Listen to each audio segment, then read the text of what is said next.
Hey guys, welcome back with me again in this channel. So on today's tutorial, I'm going to show you how you can get the new secret item in Dress to Impress latest update.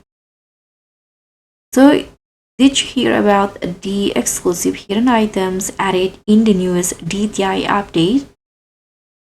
So here I'm going to show you where to find and unlock the latest secrets in DTI. And let me show you how.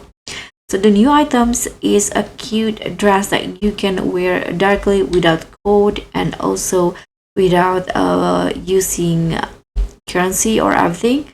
So what you need to do is just hide here beside this dress right here. You'll see this flower vase in here. So under it, if you see up here, there's this dress, as you guys can see in here. So you can just click on it to put it on directly, and just like that you get this new dress. This is like a cute dress, mini dress like this.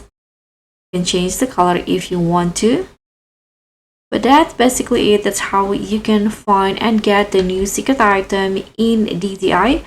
So I hope this tutorial will be helpful for you. Don't forget to like, comment, and subscribe. Also click on the thanks, and I'll see you in the next tutorial.